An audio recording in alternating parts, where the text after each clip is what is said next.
Hello, students. We are doing the prose spoken English and broken English written by George Bernard Shaw. And in the last video, we discussed that George Bernard Shaw is the member of the committee organized by the British Broadcasting Corporation. And he told us that the very highly educated person are the members of this committee, but no two members of the committee speak the English in a similar way. Everybody speak English in a different way. They speak in such a way that their English is understandable in the given context. And he said that I have said enough to you. Now we'll read further. I have said enough to you about the fact that no two native speakers of English speak it alike. कि कोई भी अगर ना ही कोई दो members of committee ना ही कोई भी दो natives means ਉੱਥੋਂ ਦੇ ਵਸਨੀਕ ਲੋਕ the resident of the England ਉਹ ਕੋਈ ਵੀ ਇੱਕੋ ਜਿਹੀ ਇੰਗਲਿਸ਼ ਨਹੀਂ ਬੋਲਦੇ but perhaps you are clever enough to ask me whether I myself speak it in the same way ਔਰ ਕਹਿੰਦੇ ਤੁਸੀਂ I know you are very clever enough ਤੁਸੀਂ ਇੰਨੇ ਕੁ ਸਮਝਦਾਰ ਹੋ ਕਿ ਤੁਸੀਂ ਮੈਨੂੰ ਓਬਵੀਅਸਲੀ ਤੁਸੀਂ ਮੈਨੂੰ ਕੁਐਸਚਨ ਕਰ ਸਕਦੇ ਆ ਕਿ ਮੈਂ ਵੀ ਇਸੇ ਤਰ੍ਹਾਂ ਬੋਲਦਾ ਆ ਮੈਂ ਵੀ ਆਪਣੇ ਹੀ ਵੇ ਦੇ ਨਾਲ ਤਰੀਕੇ ਨਾਲ ਬੋਲਦਾ ਆ ਕਿ ਔਰ ਮੈਂ I speak similar to somebody else I must confess at once I don't ਕਹਿੰਦੇ ਮੈਂ ਵੀ ਇਹ ਚੀਜ਼ ਤੁਹਾਡੇ ਅੱਗੇ ਕਨਫੈਸ ਕਰਨਾ ਚਾਹਾਂਗਾ ਮੰਨਣਾ ਚਾਹਾਂਗਾ ਕਿ ਮੈਂ ਵੀ ਕਿਸੇ ਦੀ ਤਰ੍ਹਾਂ ਸਿਮਿਲਰ ਇੰਗਲਿਸ਼ ਨਹੀਂ ਬੋਲਦਾ my English is in unique way different way is different from the other person nobody does ਕੋਈ ਵੀ ਇੱਕੋ ਜਿਹੀ ਇੰਗਲਿਸ਼ ਨਹੀਂ ਬੋਲ ਸਕਦਾ ਜਿਸ ਤਰ੍ਹਾਂ ਕੋਈ ਵੀ ਇੱਕੋ ਜਿਹੀ ਪੰਜਾਬੀ ਜਾਂ ਕੋਈ ਵੀ ਲੈਂਗੁਏਜ ਹੈ ਜਿਹੜੀ ਸਾਡੀ ਲੈਂਗੁਏਜ ਜਿਹੜੀ ਆ ਉਹ ਸਾਡੀ ਭਾਸ਼ਾ ਆ and this language is used for communication ਔਰ ਇਹਨੂੰ ਯੂਜ਼ ਕਰਨ ਦਾ ਸਟਾਈਲ ਹੈ ਉਹ ਹਰ ਕਿਸੇ ਇਨਸਾਨ ਦਾ different hai. Nobody speak the language in a similar way. Everybody add their own masala in the language.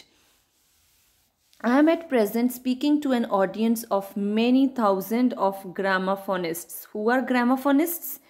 The person who listen to the gramophones. Gramophones ਕੀ ਹੁੰਦੇ ਆ old fashion record players होंदे सी जिन्हां दे उत्ते एक बहुत वड्डी डिस्क जिहड़ी use कीती जांदी सी ਉਹ डिस्क ਜਿਹੜੀ ਆ ਘੁੰਮਦੀ ਰਹਿੰਦੀ ਸੀ ਐਂਡ ਉਹਦੇ ਚੋਂ ਆਵਾਜ਼ਾਂ ਨਿਕਲਦੀਆਂ ਸੀ ਸੋ ਕਹਿੰਦੇ ਕਿ ਇਸ ਟਾਈਮ ਆਈ ਨੋ ਬਹੁਤ ਹਜ਼ਾਰਾਂ ਗ੍ਰਾਮੋਫੋਨਿਸਟ means person who listens to the old fashioned record player ਕਹਿੰਦੇ ਮੈਂ ਉਹਨਾਂ ਦੇ ਨਾਲ ਗੱਲ ਕਰ ਰਿਹਾ ਆ ਉਹਨਾਂ ਦੇ ਨਾਲ ਮੇਰੀ ਇਸ ਟਾਈਮ ਗੱਲਬਾਤ ਹੋ ਰਹੀ ਹੈ ਮਤਲਬ ਉਹ ਮੈਨੂੰ ਇਸ ਟਾਈਮ ਐਜ਼ ਏ ਆਡੀਅੰਸ ਸੁਣ ਰਹੇ ਆ many of them are trying hard to follow words syllable by syllable ਕਈ ਤਾਂ ਕਹਿੰਦੇ ਮੈਂ ਇਸ ਟਾਈਮ ਕਿਸ ਤਰ੍ਹਾਂ ਬੋਲ ਰਿਹਾ ਆ ਬਿਲਕੁਲ ਬਹੁਤ ਧਿਆਨ ਦੇ ਨਾਲ ਮੈਨੂੰ word by word syllable by syllable syllable ਕੀ ਹੁੰਦਾ ਆ ਜਿਹੜਾ ਇੱਕ ਲੈਟਰ ਹੈ ਉਹਦੀ ਕੀ ਸਾਊਂਡ ਪ੍ਰੋਡਿਊਸ ਹੁੰਦੀ ਹੈ that's the syllable ਇੱਕ ਲੈਟਰ ਸਪੋਜ਼ A B ਇਹਨਾਂ ਦੀ ਕੀ ਸਾਊਂਡਸ ਹੈ ਹੈ ਨਾ ਉਹ ਦੈਟਸ ਬਿਕਮਸ ਦਾ ਸਿਲੇਬਲਸ ਅਤੇ ਉਹ ਕਹਿੰਦੇ ਕਿ ਈਵਨ ਕਿ ਇਹਨਾਂ ਇਹ ਬਹੁਤ ਧਿਆਨ ਦੇ ਨਾਲ ਮੈਨੂੰ ਪਤਾ ਇਸ ਟਾਈਮ ਲੋਕ ਮੈਨੂੰ ਸੁਣ ਰਹੇ ਹੋਣਗੇ if I were to speak as carelessly I speak to my wife at home this record would be useless ਕਹਿੰਦੇ ਇਸ ਟਾਈਮ ਮੈਂ ਕਿੱਥੇ ਹਾਂ ਮੈਂ ਫਾਰਮਲ ਸਿਚੁਏਸ਼ਨ ਦੇ ਵਿੱਚ ਹਾਂ ਇੱਥੇ ਇਸ ਟਾਈਮ ਮੈਨੂੰ ਹਜ਼ਾਰਾਂ ਲੋਕ ਸੁਣ ਰਹੇ ਆ ਅਤੇ ਘਰ ਕੌਣ ਮੈਨੂੰ ਸੁਣਦਾ ਆ only my wife and I can speak carelessly to my wife ਔਰ ਕਹਿੰਦੇ ਕਿ ਅਗਰ ਮੈਂ ਇਸ ਟਾਈਮ ਤੁਹਾਡੇ ਨਾਲ ਵੀ ਕੇਅਰਲੈਸਲੀ ਗੱਲ ਕਰਾਂ ਧਿਆਨ ਦੇ ਨਾਲ ਬਹੁਤ ਸੋਚ ਸਮਝ ਕੇ ਸ਼ਬਦ ਨਾ ਯੂਜ਼ ਕਰਾਂ ਉਹਨਾਂ ਦੀ ਸਹੀ ਪ੍ਰੋਨਾਂਸੀਏਸ਼ਨ ਨਾ ਕਰਾਂ ਤਾਂ ਇਹ ਜਿਹੜਾ ਰਿਕਾਰਡ ਇਸ ਟਾਈਮ ਹੋ ਰਿਹਾ ਆ ਜੋ ਮੈਂ ਟਾਕ ਸ਼ੋ ਚੱਲ ਰਿਹਾ ਜੋ ਰਿਕਾਰਡ ਹੋ ਰਿਹਾ ਹੈ talk show that wood be useless ਫਿਰ ਦਾ ਕੋਈ ਮਤਲਬ ਹੀ ਨਹੀਂ ਰਹਿ ਜਾਏਗਾ and if I were to speak to my wife at home as carefully as I'm speaking to you she would think that I was going mad ਕਹਿੰਦੇ ਅਗਰ ਮੈਂ ਆਪਣੀ ਵਾਈਫ ਦੇ ਨਾਲ ਜਿੱਦਾਂ ਮੈਂ ਤੁਹਾਡੇ ਨਾਲ ਬਹੁਤ ਧਿਆਨ ਦੇ ਨਾਲ ਸੋਚ ਸਮਝ ਕੇ ਸ਼ਬਦਾਂ ਨੂੰ ਯੂਜ਼ ਕਰ ਰਿਹਾ ਇਸ ਤਰ੍ਹਾਂ ਗੱਲ ਕਰਾਂਗਾ then my wife would think that I'm going mad ਇਸ ਤਰ੍ਹਾਂ ਬੱਚੇ ਸਾਡੀ ਆਪਣੀ ਲੈਂਗੁਏਜ ਦੇ ਵਿੱਚ ਵੀ ਹੁੰਦਾ ਇਨ ਪੰਜਾਬੀ ਆਲਸੋ ਆਪਾਂ ਘਰ ਜਦੋਂ ਗੱਲ ਕਰਦੇ ਹਾਂ, ਤੁਸੀਂ ਆਪਣੇ ਬ੍ਰਦਰ ਸਿਸਟਰਸ ਨਾਲ ਗੱਲ ਕਰਦੇ ਆ, ਪੇਰੈਂਟਸ ਦੇ ਨਾਲ ਗੱਲ ਕਰਦੇ ਆ, ਤੁਸੀਂ ਸਿੰਪਲੀ ਕਹਿੰਦੇ ਆ ਮੰਮੀ ਕਿੱਥੇ। ਅਗਰ ਇਹੀ ਚੀਜ਼ ਤੁਸੀਂ ਕਿਸੇ ਟੀਚਰ ਦੇ ਨਾਲ ਜਾਂ ਕਿਸੇ ਸਪੋਜ਼ ਤੁਸੀਂ ਸਟਾਫ ਰੂਮ ਦੇ ਵਿੱਚ ਆਇਆ, you want to know about the other teacher, ਤੁਸੀਂ ਇਹ ਥੋੜ੍ਹਾ ਪੁੱਛੋਗੇ, ਇੱਦਾਂ ਥੋੜ੍ਹਾ ਆ ਕੇ ਕਹੋਗੇ ਕਿਰਨ ਮੈਮ ਕਿੱਥੇ। ਕਿਸੇ ਟੀਚਰ ਨਾਲ ਤੁਸੀਂ ਗੱਲ ਕਰਨੀ ਆ, ਯੂ ਵੁੱਡ ਸੇ ਮੈਮ ਮੈਂ ਪੁੱਛਣਾ ਸੀ ਕਿਰਨ ਮੈਮ ਕਿੱਥੇ ਹੋਣਗੇ, ਉਹ ਕਿੱਥੇ ਮਿਲਣਗੇ। The way of style has changed. ਘਰ ਤੁਸੀਂ ਪੁੱਛਦੇ ਆ ਮੰਮੀ ਕਿੱਥੇ। And at the formal setting, ਜਦੋਂ ਤੁਸੀਂ ਫਾਰਮਲ ਸਰਕਮਸਟੈਂਸਿਸ ਦੇ ਵਿੱਚ ਆ ਜਾਂਦੇ, ਫਾਰਮਲ ਸਿਚੁਏਸ਼ਨ ਦੇ ਵਿੱਚ ਆ ਜਾਂਦੇ ਆ, ਤੁਹਾਡਾ ਜਿਹੜਾ ਵੇ ਆਫ ਟਾਕਿੰਗ ਹੈ ਉਹ ਬਦਲ ਜਾਂਦਾ ਹੈ। ਅਗਰ ਤੁਸੀਂ ਘਰ ਦੇ ਵਿੱਚ ਇਸ ਤਰ੍ਹਾਂ ਕਹੋਗੇ ਮੈਂ ਪੁੱਛਣਾ ਚਾਹੁੰਦੀ ਹਾਂ, ਮੈਂ ਪੁੱਛਣਾ ਹੈ ਕਿ ਮੰਮਾ ਕਿੱਥੇ ਗਏ ਹਨ, ਤਾਂ ਐਵਰੀਬਡੀ ਵੁੱਡ ਥਿੰਕ ਕਿ ਕਿਸ ਤਰ੍ਹਾਂ ਬੋਲ ਰਹੇ ਹੋ ਤੁਸੀਂ, it is not the way to speak, this is not a good way. So ਇਸ ਤਰ੍ਹਾਂ ਉਹਦਾ ਵੀ ਕਹਿਣ ਦਾ ਹੀ ਮਤਲਬ ਹੈ ਕਿ ਜਦੋਂ ਅਸੀਂ ਫਾਰਮਲ ਸਿਚੁਏਸ਼ਨ 'ਚ ਗੱਲ ਕਰਨੀ ਆ, the way of speaking English changes to the normal circumstances or informal circumstances. ਕਹਿੰਦੇ ਵਾਈਫ ਦੇ ਨਾਲ ਮੈਂ ਆਪਣੀ ਬਹੁਤ ਕੇਅਰਲੈਸਲੀ ਗੱਲ ਕਰਦਾ ਹਾਂ, ਉਹਦੇ ਨਾਲ ਮੈਂ ਐਗਜ਼ੈਕਟਲੀ ਬਹੁਤ ਸੋਚ ਸਮਝ ਕੇ ਧਿਆਨ ਨਾਲ ਸ਼ਬਦ ਪ੍ਰੋਨਾਊਂਸ ਕਰਕੇ ਨਹੀਂ ਬੋਲਦਾ, ਪਰ ਇਸ ਟਾਈਮ ਕਹਿੰਦੇ it is a radio talk, it is a radio show and where thousands of audience are listening to me, ਤੇ ਕਹਿੰਦੇ ਇਸ ਲਈ ਇਸ ਟਾਈਮ ਮੈਂ ਬਹੁਤ ਧਿਆਨ ਦੇ ਨਾਲ ਸ਼ਬਦ ਯੂਜ਼ ਕਰ ਰਿਹਾ ਹਾਂ। As a public speaker, I have to take care that every word I say is heard distinctly. Distinctly means very clearly at the far end of large halls containing thousands of people. ਜਦੋਂ ਕਹਿੰਦੇ ਮੈਂ public speaking ਵੀ ਕਰਦਾ, ਕਿਸੇ ਹਾਲ ਦੇ ਵਿੱਚ ਜਾ ਕੇ ਕਦੇ ਮੈਨੂੰ ਬੋਲਣਾ ਹੁੰਦਾ ਹੈ, there are thousands of people, there are hundred of people. So ਮੈਂ ਉਸ ਟਾਈਮ ਮੇਰੀ ਇਹੀ ਕੋਸ਼ਿਸ਼ ਹੁੰਦੀ ਹੈ ਕਿ ਮੈਂ ਇੰਨੇ ਕੁ ਧਿਆਨ ਨਾਲ ਬੋਲਾਂ ਕਿ ਮੇਰੇ ਮੂੰਹ 'ਚੋਂ ਨਿਕਲਿਆ ਹਰ ਇੱਕ ਸ਼ਬਦ ਐਂਡ ਕਾਰਨਰ 'ਤੇ ਜੋ ਬੰਦਾ ਬੈਠਾ ਹੈ ਹਾਲ ਦੇ, ਉਹਨੂੰ ਵੀ ਬਹੁਤ ਕਲੀਅਰਲੀ ਸੁਣੇ ਅਤੇ ਉਹ ਸਮਝ ਸਕੇ। But at home when I have to consider only my wife sitting within 6 feet of me at breakfast, I take so little pains with my speech that very often instead of giving me expected answer, she says, "Don't mumble, don't turn your head away when you speak. I can't hear a word you are saying." ਤੇ ਉਹ ਕਹਿੰਦੇ ਕਿ ਜਦੋਂ ਮੈਂ ਹਾਲ ਦੇ ਵਿੱਚ audience ਦੇ ਨਾਲ ਗੱਲ ਕਰ ਰਿਹਾ, ਉਹ ਕੀ ਹੋ ਜਾਏਗੀ, ਫਾਰਮਲ ਸਿਚੁਏਸ਼ਨ ਹੋ ਜਾਏਗੀ। ਉਸ ਟਾਈਮ ਮੈਂ ਬਹੁਤ ਧਿਆਨ ਦੇ ਨਾਲ ਸ਼ਬਦ ਯੂਜ਼ ਕਰਦਾ ਕਿ ਐਂਡ ਕਾਰਨਰ 'ਤੇ ਜੋ ਬੰਦਾ ਬੈਠਾ ਉਹਨੂੰ ਵੀ ਕਲੀਅਰਲੀ ਸਾਰੇ ਸ਼ਬਦ ਸੁਣਨ। ਬਟ ਐਟ ਹੋਮ, ਉਦੋਂ ਕਹਿੰਦੇ ਘਰ ਦੇ ਵਿੱਚ ਮੇਰੀ wife is sitting very near to me, breakfast table 'ਤੇ ਸਿਰਫ 6 feet ਦੀ ਦੂਰੀ 'ਤੇ ਉਹ ਮੇਰੇ ਨਾਲ ਬੈਠੀ ਹੁੰਦੀ ਹੈ। ਉਸ ਟਾਈਮ ਮੈਂ ਆਈ ਟੇਕ ਸੋ ਲਿਟਲ ਪੇਨਸ ਕਿ ਮੈਂ ਬਿਲਕੁਲ ਵੀ ਕਸ਼ਟ ਨਹੀਂ ਕਰਦਾ, ਆਈ ਟੇਕ ਲਿਟਲ ਪੇਨਸ। ਆਪਣੀ ਸਪੀਚ ਬੋਲਣਾ ਕੀ ਹੈ, ਕਿਸ ਸਟਾਈਲ ਦੇ ਨਾਲ ਬੋਲਣਾ ਹੈ, ਮੈਂ ਇਸ ਚੀਜ਼ ਦਾ ਬਿਲਕੁਲ ਕਹਿੰਦੇ ਕਸ਼ਟ ਨਹੀਂ ਕਰਦਾ, ਬਿਲਕੁਲ ਨਹੀਂ ਸੋਚਦਾ।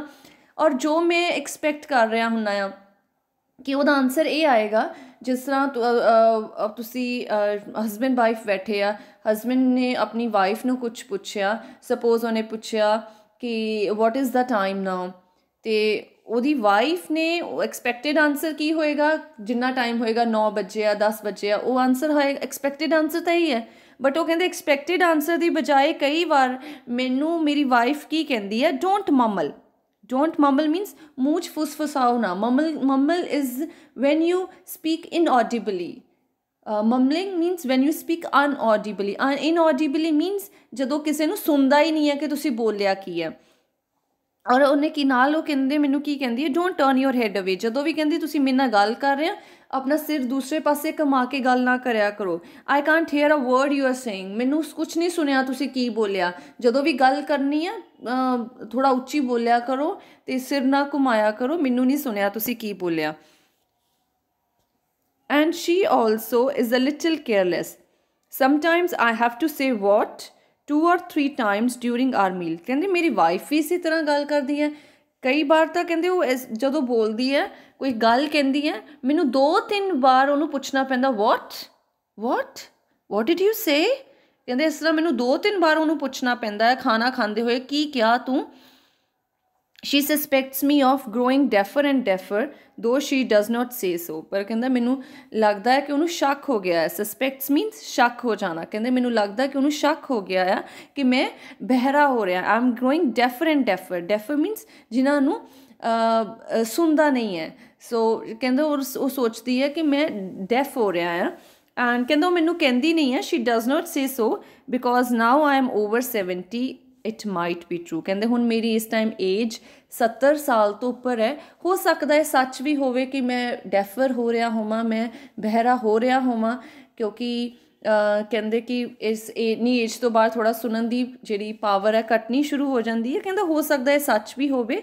सो ਉਹਦਾ ਇਹ एग्जाम्पल्स देने का की मतलब है। उन्हें एग्जाम्पल्स देने का अपनिया डेली लाइफ रूटीन लाइफ चों या परसनल लाइफ चों एग्जाम्पल्स देने का ये मतलब है कि ये साडा जिहड़ा वे ऑफ टॉकिंग है, स्टाइल ऑफ टॉकिंग है, वो चेंज हुंदा है। चेंज किहदे नाल हुंदा है? According to the situations, according to the circumstances, according to the context. जदों असीं किसी अथॉरिटीज़ दे नाल जां फॉर्मल सिचुएशन दे विच गल करनी है, तरीका बदल जाता है। घर दे विच गल करदे आ, तरीका होर हुंदा है। No doubt I ought to speak to my wife as carefully as I should speak to Queen, and she to me as carefully as she would speak to King. We ought to, but we don't. Don't, by the way, is the short for do not. कहंदे कि मैनू अपनी wife नू ought to दा की मतलब हुंदा? ought to is a model. This means ये काम करना ज़रूरी है, ड्यूटी है। ought to means ought to असीं उत्थे यूज़ करते हैं जिहदा मतलब की हुंदा ड्यूटी है, ज़रूरी करना ही चाहिए है। आई ought to speak to my wife as carefully as I should speak to Queen। कहंदे मैं जदों किसी कहंदे क्वीन दे नाल, we know in England there is a queen Elizabeth. कहंदे जदों मैं क्वीन दे नाल गल करां तो मैं बहुत ध्यान नाल गल करना है। मेरी वाइफ नू मेरे नाल मैनू कहंदे अपनी वाइफ नाल भी इसी तरह ही गल करनी चाहिए है जिस तरह मैं क्वीन नाल गल करदा आ।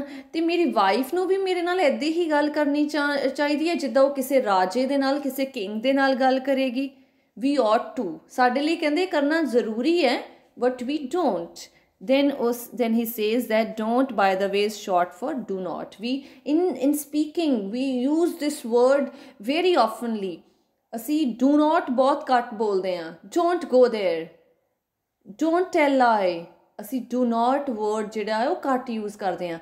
in written form do not is used more, but in spoken form don't is used more। सो उन्होंने ये भी नाल सानू दसिया कि इस तरह असी शॉर्ट फॉर्म्स अपनी स्पोकन लैंग्वेज दे विच यूज़ कर सकते हैं।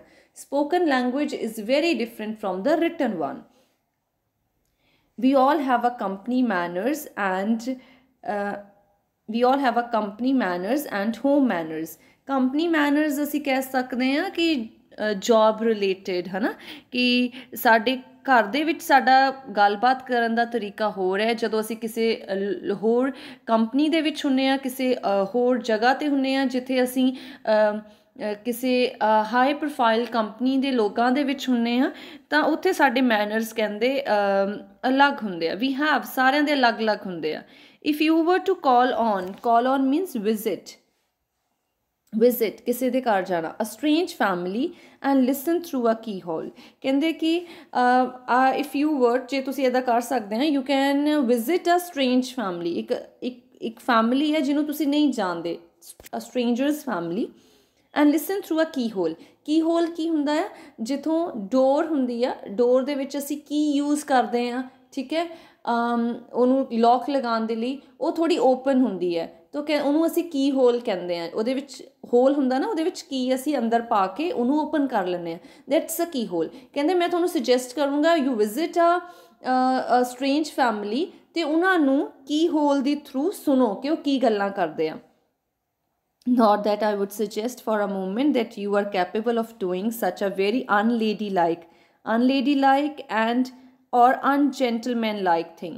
unladylike मतलब ਅਸੀਂ ਇੱਥੇ ਕਵਾਂਗੇ ill mannered, ungentlemanlike again ill mannered। ਆਪਾਂ ਕਿਸੇ ਨੂੰ ਕਹਿੰਦੇ he is really a gentleman, ਉਹਦਾ ਕੀ ਮਤਲਬ ਹੁੰਦਾ ਹੈ ਕਿ ਉਹਦੇ ਬਹੁਤ ਅੱਛੇ ਐਟੀਕੇਟਸ ਹੈ, is a very well mannered person। ਇੱਥੇ unladylike ungentlemanlike मतलब ਕਹਿੰਦਾ ਮੈਂ ਇਹ ਨਹੀਂ ਐਕਸਪੈਕਟ ਕਰਦਾ ਕਿ ਤੁਸੀਂ ਇੱਦਾਂ ਦੀ ਗਲਤ ਹਰਕਤ ਕਰੋ, ਇਲ ਮੈਨਰਡ ਹਰਕਤ ਕਰੋ ਨਾ, ਕਿਸੇ ਦੀਆਂ ਗੱਲਾਂ ਸੁਣਨੀਆਂ ਚੋਰੀ ਚੋਰੀ ਕੀ ਹੋਲ ਦੇ ਥਰੂ, ਇਹ ਤਾਂ ਕੀ ਹੋ ਜਾਏਗਾ ਕਿ ਸਾਡੇ ਐਟੀਕੇਟਸ ਵਧੀਆ ਨਹੀਂ ਆ, ਅਸੀਂ ਵੈਲ ਬਿਹੇਵਡ ਪਰਸਨ ਨਹੀਂ ਆ, ਅਸੀਂ ਦੂਜਿਆਂ ਦੀਆਂ ਗੱਲਾਂ ਚੋਰੀ ਚੋਰੀ ਸੁਣ ਰਹੇ ਹਾਂ। ਕਹਿੰਦੇ ਮੈਂ ਇੱਦਾਂ ਨਹੀਂ ਕਹਿ ਰਿਹਾ ਕਿ ਤੁਸੀਂ ਇੱਦਾਂ ਦਾ ਕੁਛ ਕਰੋ, ਇੱਦਾਂ ਦੀ ਇਲ ਮੈਨਰਡ ਕੋਈ ਚੀਜ਼ ਕਰੋ, but still if you are if in your enthusiasm for studying languages you could bring yourself to do it just for a few seconds to hear listening to them, then walk into the room and hear how differently they speak in your presence। ਪਰ ਕਹਿੰਦੇ ਜੇ ਤੁਹਾਡੇ ਅੰਦਰ ਬਹੁਤ ਜ਼ਿਆਦਾ ਇੰਥੂਜ਼ੀਆਜ਼ਮ ਹੈ, ਬਹੁਤ ਜ਼ਿਆਦਾ ਜੋਸ਼ ਹੈ ਕੀ ਚੀਜ਼ ਕਰਨ ਦਾ, ਸਟੱਡਿੰਗ ਦਾ ਲੈਂਗੁਏਜਿਸ, ਤੁਸੀਂ ਲੈਂਗੁਏਜਿਸ ਦੀ ਸਟੱਡੀ ਕਰਨਾ ਚਾਹੁੰਦੇ ਆ ਕਿ ਲੋਕਾਂ ਦੀ ਭਾਸ਼ਾ ਹੈ ਜਿਹੜੀ ਲੈਂਗੁਏਜ ਹੈ ਉਹ ਕਿਸ ਤਰ੍ਹਾਂ ਚੇਂਜ ਹੋ ਜਾਂਦੀ ਹੈ ਸਰਕਮਸਟੈਂਸਿਸ ਦੇ ਅਕੋਰਡਿੰਗ, ਤਾਂ ਕਹਿੰਦੇ ਤੁਸੀਂ ਇੱਦਾਂ ਕਰ ਸਕਦੇ ਆ ਜਸਟ ਫॉर ਫਿਊ ਸੈਕਿੰਡਸ। ਇੱਦਾਂ ਨਹੀਂ ਕਿ ਘੰਟਾ ਘੰਟਾ ਉਹਨਾਂ ਦੀਆਂ ਚੋਰੀ ਚੋਰੀ ਗੱਲਾਂ ਸੁਣੀ ਜਾਓ, ਜਸਟ ਫॉर ਅ 1 minute ਔਰ ਫਿਊ ਸੈਕਿੰਡਸ ਤੁਸੀਂ ਉਹਨਾਂ ਦੀ ਇੱਦਾਂ ਗੱਲ ਸੁਣੋ, ਉਹਨਾਂ ਦਾ ਸਟਾਈਲ ਆਫ ਸਪੀਕਿੰਗ ਦੇਖੋ and hear listening to them, ਉਹਨਾਂ ਨੂੰ ਸੁਣੋ ਕਿ ਉਹ ਕਿਸ ਤਰ੍ਹਾਂ ਕਰ ਰਹੇ ਆ ਗੱਲ। ਉਸ ਤੋਂ ਬਾਅਦ ਉਹਨਾਂ ਦੇ ਕਹਿੰਦੇ ਅੰਦਰ ਚਲੇ ਜਾਓ, ਵਾਕ ਇਨ ਟੂ ਦੇਅਰ ਰੂਮ, ਉਹਨਾਂ ਦੇ ਘਰ ਦੇ ਅੰਦਰ ਚਲੇ ਜਾਓ ਐਂਡ ਤੁਸੀਂ ਕਹਿੰਦੇ ਦੇਖੋਗੇ ਕਿ ਤੁਹਾਡੀ ਪ੍ਰੈਜ਼ੈਂਸ ਦੇ ਵਿੱਚ ਉਹਨਾਂ ਦੀ ਜਿਹੜੀ ਸਪੀਚ ਹੈ, ਉਹਨਾਂ ਦੀ ਜਿਹੜੀ ਲੈਂਗੁਏਜ ਹੈ ਉਹ ਬਿਲਕੁਲ ਹੀ ਡਿਫਰੈਂਟ ਹੋਏਗੀ।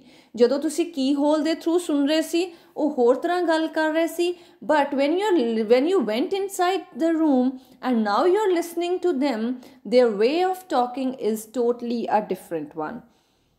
the change would surprise you। ਕਹਿੰਦੇ ਤੁਸੀਂ ਜਦੋਂ ਦੇਖੋਗੇ ਨਾ ਉਹਨਾਂ ਦੇ ਲੈਂਗੁਏਜ ਦੇ ਵਿੱਚ ਚੇਂਜ ਹੈ, ਇੰਨਾ ਚੇਂਜ ਹੈ ਘਰ ਦੇ ਵਿੱਚ, ਕਿਉਂਕਿ ਅਸੀਂ ਡਿਫਰੈਂਟਲੀ ਗੱਲ ਕਰਦੇ ਹਾਂ। ਜਦੋਂ ਕੋਈ ਗੈਸਟ ਆ ਜਾਂਦਾ ਵੀ ਸਪੀਕ ਡਿਫਰੈਂਟਲੀ, ਬਹੁਤ ਸਿਆਣੇ ਅਸੀਂ ਬੱਚੇ ਬਣ ਜਾਂਦੇ ਹਾਂ। So this change would really surprise you. even when our home manners are as good as our company manners, and of course they ought to be much better, they are always different। ਇੱਦਾਂ ਨਹੀਂ ਹੈ ਕਿ ਘਰ ਦੇ ਵਿੱਚ ਅਸੀਂ ਕੋਈ ਕੁਝ ਗਲਤ ਕਰ ਰਹੇ ਹਾਂ, ਸਾਡੇ ਘਰ ਦੇ ਜਿਹੜੇ ਮੈਨਰਸ ਹੁੰਦੇ ਆ, ਜਿਹੜਾ ਸਾਡਾ ਬਿਹੇਵੀਅਰ ਹੈ, ਜੋ ਸਾਡਾ ਤਰੀਕਾ ਹੁੰਦਾ ਹੈ, it is also as good as our company manners. ਜਿੱਦਾਂ ਅਸੀਂ ਬਾਹਰ ਜ਼ਰੂਰੀ ਨਹੀਂ ਹੈ ਕਿ ਘਰ ਦੇ ਵਿੱਚ ਤੁਸੀਂ ਬਦਤਮੀਜ਼ੀ ਨਾਲ ਹੀ ਗੱਲ ਕਰਦੇ ਹੋਵੋਗੇ, ਘਰ ਵੀ ਤੁਸੀਂ ਵਧੀਆ ਤਰੀਕੇ ਨਾਲ ਹੀ ਗੱਲ ਕਰ ਰਹੇ ਹੋ, ਕਾਲਜ ਜਾਂ ਆਪਣੀ ਜੌਬ 'ਤੇ ਵੀ ਤੁਸੀਂ ਵਧੀਆ ਤਰੀਕੇ ਨਾਲ ਹੀ ਗੱਲ ਕਰ ਰਹੇ ਹੋ। ਅਤੇ ਕਹਿੰਦਾ ਮੈਂ ਤਾਂ ਮੰਨਦਾ ਕਿ ਘਰ ਦੇ ਜਿਹੜੇ ਮੈਨਰਸ ਆ ਉਹ ਬੈਟਰ ਹੋਣੇ ਚਾਹੀਦੇ ਆ ਦੈਨ ਦਾ ਕੰਪਨੀ ਮੈਨਰਸ, ਪਰ ਕਹਿੰਦਾ ਦੇ ਆਰ ਆਲਵੇਜ਼ ਡਿਫਰੈਂਟ। ਇੱਥੇ ਸਹੀ ਜਾਂ ਗਲਤ ਦੀ ਗੱਲ ਨਹੀਂ ਹੈ, ਇੱਥੇ ਗੱਲ ਇਹ ਆ ਕਿ ਹਮੇਸ਼ਾ ਹੀ ਇਹ ਡਿਫਰੈਂਟ ਹੁੰਦੇ ਆ। ਫਾਰਮਲ ਜਦੋਂ ਵੀ ਸੈਟਿੰਗ ਹੋਏਗੀ ਤਾਂ ਸਾਡਾ ਬੋਲਣ ਦਾ ਤਰੀਕਾ ਹੋਰ ਹੋਏਗਾ, ਜਦੋਂ ਇਨਫਾਰਮਲ ਸੈਟਿੰਗ ਹੋਏਗੀ, ਘਰ ਹੋਵਾਂਗੇ ਅਸੀਂ, ਬੋਲਣ ਦਾ ਤਰੀਕਾ ਹੋਰ ਹੋਏਗਾ। They are always different. ਇਹ ਨਹੀਂ ਹੈ ਕਿ ਘਰ ਦੇ ਮੈਨਰਸ ਬੁਰੇ ਆ ਅਤੇ ਜੋਬ ਦੇ ਵਿੱਚ ਜਿੱਦਾਂ ਆ ਕੇ ਬਿਹੇਵ ਕਰਦੇ ਆ ਉਹ ਸਹੀ ਹੈ। ਸਹੀ ਤੁਹਾਡਾ ਉਹ ਵੀ ਤਰੀਕਾ ਹੋ ਸਕਦਾ ਬੋਲਣ ਦਾ, ਸਹੀ ਤੁਹਾਡਾ ਇਹ ਵੀ ਤਰੀਕਾ ਹੋ ਸਕਦਾ ਬੋਲਣ ਦਾ, ਬਟ ਇੱਥੇ ਬਰਨਰਡ ਸ਼ੌ ਜਿਸ ਚੀਜ਼ ਦੀ ਗੱਲ ਕਰ ਰਿਹਾ ਉਹ ਇਹ ਕਹਿ ਰਿਹਾ ਦੈਟ ਇਜ਼ ਡਿਫਰੈਂਟ। ਸੋ ਜਿਹੜੀ ਲੈਂਗੁਏਜ ਹੈ ਇੱਥੋਂ ਸਾਨੂੰ ਕੀ ਸਮਝ ਆਉਂਦਾ ਆ, it depends upon the context, it depends upon the situation and the difference is greater in speech in anything else. ਜਿਹੜੇ ਕਹਿੰਦੇ ਮੈਨਰਸ ਹੁੰਦੇ ਨਾ, ਜਿਹੜੀ ਮੈਨਰਸ ਦੀ ਮੈਂ ਗੱਲ ਕਰ ਰਿਹਾ ਉਹ ਜ਼ਿਆਦਾਤਰ ਕਿਤੇ ਵਿੱਚ ਫਰਕ ਦੇਖਿਆ ਜਾਂਦਾ ਆ ਇਨ ਦ ਸਪੀਚ। ਇੱਦਾਂ ਨਹੀਂ ਹੈ ਕਿ ਘਰ ਦੇ ਵਿੱਚ ਤੁਸੀਂ ਜਾ ਕੇ ਕੋਈ ਗਲਤ ਗੱਲਾਂ ਬੋਲ ਰਹੇ ਹੋ ਜਾਂ ਕੁਛ ਗਲਤ ਹਰਕਤਾਂ ਕਰ ਰਹੇ ਹੋ, ਨਹੀਂ। ਕਹਿੰਦੇ ਸਿਰਫ ਵੈਸੇ ਹੀ ਸਪੀਚ ਦੇ ਵਿੱਚ ਥੋੜ੍ਹਾ ਫਰਕ ਹੁੰਦਾ ਆ। ਘਰ ਦੇ ਵਿੱਚ ਗੱਲ ਕਰਨ ਦਾ ਤਰੀਕਾ ਹੋਰ ਹੁੰਦਾ ਆ, ਬਾਹਰ ਗੱਲ ਕਰਨ ਦਾ ਤਰੀਕਾ ਹੋਰ ਹੈ। ਐਂਡ ਦਿਸ ਇਜ਼ ਇੱਦਾਂ ਕਿਉਂ ਆ, ਕਿਉਂਕਿ ਇਹ ਸਿਚੁਏਸ਼ਨਸ 'ਤੇ ਡਿਪੈਂਡ ਕਰਦੀ ਹੈ ਸਾਡੀ speech. Suppose I forget to wind my watch, forgot to wind my watch। wind is the ਇਹ ਉਹ ਵੀ ਓਲਡ ਫੈਸ਼ਨ ਵਾਚ ਹੁੰਦੀਆਂ ਸੀ ਜਿਨ੍ਹਾਂ ਦੇ ਵਿੱਚ ਉਹ ਜਿਹੜੀ ਸੂਈ ਹੈ, ਜਿਹੜੀ ਕਿ ਉਹਦੇ ਵਿੱਚ ਆਪਾਂ ਵਾਚ ਦੇ ਵਿੱਚ ਯੂਜ਼ ਕਰਦੇ ਹਾਂ, ਉਹਨੂੰ ਅਸੀਂ ਬਿਲਕੁਲ ਐਟ ਦਾ ਐਂਡ, ਜਿੱਦਾਂ ਨਾ ਜਦੋਂ ਅਸੀਂ ਟਾਈਮ ਚੇਂਜ ਕਰਦੇ ਹਾਂ ਤਾਂ ਅਸੀਂ ਜਿਹੜੀ ਆਪਣੀ ਕੋਈ ਵਾਚ ਹੁੰਦੀ ਹੈ, ਰਿਸਟ ਵਾਚ ਹੁੰਦੀ ਹੈ, ਉਹਦੀ ਜਿਹੜੀ ਸੂਈ ਹੈ ਉਹਨੂੰ ਬਾਹਰ ਨਿਕਾਲ ਲੈਂਦੇ ਹਾਂ। ਉਸ ਟਾਈਮ ਕੀ ਹੋ ਜਾਂਦਾ ਹੈ, ਜਿਹੜਾ ਟਾਈਮ ਹੈ ਉੱਥੇ ਰੁਕ ਜਾਂਦਾ ਹੈ, ਔਰ ਉਸ ਤੋਂ ਬਾਅਦ ਫਿਰ ਅਸੀਂ ਉਹਨੂੰ ਕੀ ਕਰਦੇ ਹਾਂ, ਟਾਈਮ ਨੂੰ ਉਹਦੇ ਅਕੋਰਡਿੰਗ ਚੇਂਜ ਕਰ ਲੈਂਦੇ ਹਾਂ। ਜਿਹੜਾ ਟਾਈਮ ਗਲਤ ਹੋ ਗਿਆ ਹੁੰਦਾ ਉਸ ਤੋਂ ਬਾਅਦ ਉਹਨੂੰ ਬਿਲਕੁਲ ਟਾਈਟ ਕਰ ਦਿੰਦੇ ਹਾਂ। ਅਤੇ ਉਹਦੀ ਹੀ ਗੱਲ ਕਰ ਰਿਹਾ forgot to wind my watch. ਕਹਿੰਦੇ ਸਪੋਜ਼ ਮੈਂ ਆਪਣੀ ਜਿਹੜੀ ਵਾਚ ਹੈ ਉਹਨੂੰ ਉਹ ਟਾਈਟ ਕਰਨਾ ਫਾਸਟਨ ਕਰਨਾ ਭੁੱਲ ਗਿਆ ਸੀ ਐਂਡ ਇਟ ਸਟੋਪਸ। ਹੁਣ ਉਹ ਨਹੀਂ ਕੀਤੀ ਤਾਂ ਰੁਕ ਜਾਏਗੀ, ਅਗਰ ਤੁਸੀਂ ਹੁਣ ਕਰੋਗੇ ਤਾਂ ਉਹਨੇ ਉੱਥੋਂ ਹੀ ਟਾਈਮ ਦੱਸਣਾ ਸ਼ੁਰੂ ਕਰ ਦੇਣਾ ਹੈ। ਸੋ ਜਿਹੜਾ ਟਾਈਮ ਹੈ ਐਗਜ਼ੈਕਟ ਟਾਈਮ ਕੀ ਹੈ ਤੁਹਾਨੂੰ ਨਹੀਂ ਪਤਾ ਚੱਲੇਗਾ ਫਿਰ। I have to ask somebody to tell me the time. If I ask a stranger, I say, what o'clock is it? ਕਹਿੰਦੇ ਕਿ ਹੁਣ ਮੈਂ ਆਪਣੀ ਵਾਚ ਸਪੋਜ਼ ਦੇਖੋ ਉਹਨੂੰ ਟਾਈਟ ਕਰਨਾ ਭੁੱਲ ਗਿਆ ਐਂਡ ਵਾਚ ਜਿਹੜੀ ਆ ਉੱਥੇ ਹੀ ਰੁਕ ਗਈ। Now I want to ask the time, ਮੈਂ ਟਾਈਮ ਪੁੱਛਣਾ ਚਾਹੁੰਦਾ। ਅਗਰ ਤਾਂ ਕਹਿੰਦੇ ਮੈਂ ਕਿਸੇ ਸਟ੍ਰੇਂਜਰ ਨੂੰ ਅਜਨਬੀ ਨੂੰ ਟਾਈਮ ਪੁੱਛਾਂਗਾ, ਮੈਂ ਕੀ ਕਹਾਂਗਾ what o'clock is it? ਮੈਂ ਉਹਨੂੰ ਟਾਈਮ ਪੁੱਛਿਆ ਨਾ, what o'clock is it? ਕਿੰਨਾ ਟਾਈਮ ਹੋਇਆ ਹੈ। The stranger hears every syllable distinctly. Distinctly means clearly. ਜੋ ਕਹਿੰਦੇ ਮੈਂ ਬੋਲਿਆ ਇੱਕ ਇੱਕ ਸ਼ਬਦ ਬਹੁਤ clearly stranger ਨੂੰ ਸੁਣਿਆ। But if I ask my wife, all she hears is closet. ਅਗਰ ਕਹਿੰਦੇ ਇਹੀ ਚੀਜ਼ ਮੈਂ ਆਪਣੀ ਵਾਈਫ ਨੂੰ ਪੁੱਛਣੀ ਹੋਵੇ, ਆਪਾਂ ਉਹ ਖਾ ਜਾਂਦੇ ਅੱਧੇ ਸ਼ਬਦ। ਜਿਸ ਤਰ੍ਹਾਂ ਪੰਜਾਬੀ ਦੇ ਵਿੱਚ ਵੀ ਹੈ, ਕਿਸੇ ਸਟ੍ਰੇਂਜਰ ਨੂੰ ਪੁੱਛਾਂਗੇ ਕੀ ਕਹਾਂਗੇ, ਐਕਸਕਿਊਜ਼ ਮੀ ਕਿੰਨਾ ਟਾਈਮ ਹੋਇਆ ਜੀ ਹੁਣ। ਔਰ ਅਗਰ ਅਸੀਂ ਘਰ ਦੇ ਵਿੱਚ ਆਪਣੇ ਮਦਰ ਫਾਦਰ ਬ੍ਰਦਰ ਸਿਸਟਰਸ ਨੂੰ ਪੁੱਛਣਾ ਹੈ, ਵਾਈਫ ਹਸਬੈਂਡ ਨੂੰ ਪੁੱਛਣਾ ਹੈ, ਵਿਚ ਸੇ ਟਾਈਮ ਕਿੰਨਾ। So that's wear it changes. ਉਹ ਕਹਿੰਦੇ ਕਿ ਮੇਰੀ ਵਾਈਫ ਨੂੰ ਸਿਰਫ ਕੀ ਸੁਣੇਗਾ ਵਾਟ o'clock is it, ਤਾਂ ਉਹਨੂੰ ਵਾਟ o'clock is it ਉਹਨੂੰ ਸਾਰਾ ਕੁਛ ਨਹੀਂ ਸੁਣੇਗਾ, ਉਹਨੂੰ ਸਿਰਫ ਕਿੰਨੀ ਚੀਜ਼ ਸੁਣੇਗੀ clock is it, ਉਹਨੂੰ ਬਸ ਇੰਨਾ ਸੁਣੇਗਾ। ਉਹ ਸਮਝ ਜਾਏਗੀ ਕਿ he is asking for a time, this is good enough for her. ਕਹਿੰਦੇ ਇੰਨਾ ਕੁ ਉਹਨੂੰ ਸੁਣਨਾ ਕਾਫੀ ਹੈ, ਇੰਨੇ ਤੋਂ ਸਮਝ ਜਾਏਗੀ ਕਿ ਟਾਈਮ ਪੁੱਛ ਰਹੇ ਆ ਅਤੇ ਉਹ ਮੈਨੂੰ ਟਾਈਮ ਦੱਸ ਦੇਗੀ। But it would not be good enough for you. So I am speaking to you now much more carefully than I speak to her, but please don't tell her. ਅਤੇ ਕਹਿੰਦੇ ਕਿ ਅਗਰ ਮੈਂ ਤੁਹਾਡੇ ਨਾਲ ਵੀ ਸਿਰਫ ਇੱਦਾਂ ਟੁੱਟਵੀਂ ਗੱਲ ਕਰਾਂ, ਬਹੁਤ ਕਲੀਅਰਲੀ ਆਪਣੇ ਸੈਂਟੈਂਸ ਨਾ ਯੂਜ਼ ਕਰਾਂ, ਸਹੀ ਤਰੀਕੇ ਨਾਲ ਸੈਂਟੈਂਸ ਦੀ ਫਾਰਮੇਸ਼ਨ ਕਰਕੇ ਤੁਹਾਡੇ ਨਾਲ ਨਾ ਗੱਲ ਕਰਾਂ, it won't B good for you. ਤੁਹਾਡੇ ਲਈ ਨਹੀਂ ਸਹੀ ਹੋਊਗਾ, ਕਿਉਂਕਿ ਤੁਸੀਂ ਇਸ ਟਾਈਮ ਮੈਨੂੰ ਸੁਣ ਰਹੇ ਹੋ ਪ੍ਰੋਨੰਸੀਏਸ਼ਨ ਜਾਣਨ ਦੇ ਲਈ, ਇਹ ਜਾਣਨ ਦੇ ਲਈ ਕਿ ਸਾਨੂੰ ਕਿਸ ਤਰ੍ਹਾਂ ਆਪਣੀ ਸਪੋਕਨ ਜਿਹੜੀ ਲੈਂਗੁਏਜ ਹੈ ਉਹ ਯੂਜ਼ ਕਰਨੀ ਚਾਹੀਦੀ ਹੈ। ਤਾਂ ਤੁਸੀਂ ਕਹਿੰਦੇ ਇਸ ਟਾਈਮ ਮੇਰੇ ਤੋਂ ਕੁਝ ਸਿੱਖਣਾ ਚਾਹੁੰਦੇ ਹੋ, ਤਾਂ ਇਸ ਲਈ ਮੈਂ ਤੁਹਾਨੂੰ ਬਹੁਤ ਕੇਅਰਫੁਲੀ ਤੁਹਾਡੇ ਨਾਲ ਗੱਲ ਕਰਾਂਗਾ ਜਦੋਂ ਤੁਹਾਨੂੰ ਇਹਦੇ ਬਾਰੇ ਦੱਸਾਂਗਾ, ਔਰ ਆਪਣੀ ਵਾਈਫ ਤੋਂ ਵੀ ਜ਼ਿਆਦਾ ਕੇਅਰਫੁਲੀ ਗੱਲ ਕਰਾਂਗਾ। ਅਤੇ ਨਾਲ ਉਹਨਾਂ ਨੇ ਮਜ਼ਾਕ ਕਰਦੇ ਹੋਏ ਕਿਹਾ ਪਲੀਜ਼ ਡੋਂਟ ਟੈਲ ਹਰ, ਕਿ ਤੁਸੀਂ ਪਲੀਜ਼ ਮੇਰੀ ਵਾਈਫ ਨੂੰ ਨਾ ਜਾ ਕੇ ਦੱਸਿਓ ਕਿ ਮੈਂ ਤੁਹਾਡੇ ਨਾਲ ਜ਼ਿਆਦਾ ਕੇਅਰਫੁਲੀ ਗੱਲ ਕਰਦਾ ਹਾਂ than her. So that's all in this video. In next video we will learn further। और इस video तो जो असी सीखा is that कि George Bernard Shaw is trying to tell us with the examples from his daily life that our way of speaking depends upon the circumstances we are in। जिद्दां they circumstances होणगे उस तरह दा साडा style बदल जाएगा। So I hope you have understood it. Thank you very much.